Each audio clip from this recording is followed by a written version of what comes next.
Property या इसको formula भी बोलते हैं यूलर फाई फंक्शन या यूलर टोसेन फंक्शन के।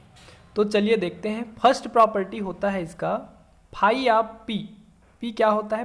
प्राइम नंबर या अभाज्य संख्या अगर कोई मिल जाता है तो उसको हम डायरेक्ट लिख सकते हैं p-1 के रूप में। दूसरा फार्मूला देखिए, अगर कोई नंबर दिया हुआ है उसको आप m इंटू n के रूप में तोड़ सकते हो, मतलब इंटू करके तोड़ सकते हो, तो उसका यूलर जो फाई फंक्शन है वो हो जाता है आपका phi m into phi n। But condition ये है कि m n का GCD 1 होना ही चाहिए, तभी ऐसे लिख सकते हो आप। अगर GCD 1 के बराबर नहीं आ रहा है तो आप phi m into phi n के रूप में नहीं लिख सकते।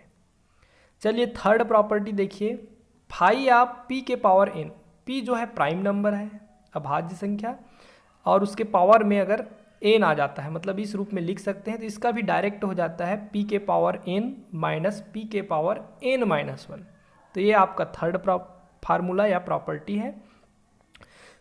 फोर्थ देखते हैं, अगर phi of 10 to the power n। 10 to the power n कहने का मतलब अगर कोई नंबर दिया है उसको 10 के पावर के रूप में रिप्रेजेंट किया जा सके तो इसका भी डायरेक्ट फार्मूला हो जाता है 4 into 10 to the power n-1। जो 10 के पावर में n था उसको 10 के पावर n-1 लिख दिए और 4 का मल्टीप्लाई कर दिए, तो इस तरह से डायरेक्ट आ जाता है। फिफ्थ फार्मूला देखते हैं, अगर कोई नंबर n इस रूप में हम तोड़ सकें, मतलब उसका क्या कर दिए, फैक्टराइज कर दिए, ठीक है, प्राइम नंबर के रूप में। तो देखो प्राइम नंबर है, इसमें p1 p2 up to pm, ये सब प्राइम नंबर है, इस रूप में तोड़ दिए। तो इसमें उसके पावर के रूप में देखिए, p1 के पावर में α1, p2 के पावर में α2, p3 के पावर में α3 अप टू p के m के पावर में αm, इस रूप में मतलब मिल जाता है। तो इसका डायरेक्ट फार्मूला हो जाता है n into 1 minus 1 upon p1, 1 minus 1 upon p2 up to 1 minus 1 upon pm। तो इस तरह से ये फार्मूला हो जाता है। तो चलिए अब एग्जाम्पल देखते हैं, आपको फार्मूला क्लियर हो जाएगा। जैसे देखिए एग्जाम्पल में फाई ऑफ 5 दिख रहा है, 5 प्राइम नंबर है, तो इसलिए फार्मूला नंबर फर्स्ट से p-1 मतलब 5-1 4 हो गया। फाई ऑफ 11, 11 भी प्राइम नंबर है, तो सीधा 11-1 10 हो गया।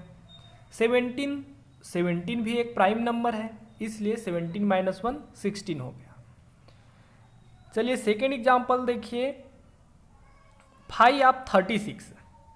अब 36 है तो देखो इसको ना 9 इंटू 4 के रूप में तोड़ दिए, तो 9 और 4 के रूप में तोड़े हैं, और 9 और 4 का GCD 1 होता है, ठीक है। GCD या 9 और 4 को क्या है बोल सकते हैं, रिलेटिवली प्राइम है, ठीक है। तो रिलेटिवली प्राइम का कंडीशन दिख रहा है, 1 आ रहा है, तो इसलिए इसको दो पार्ट में तोड़ सकते हैं। देखो phi of 9 into phi of 4।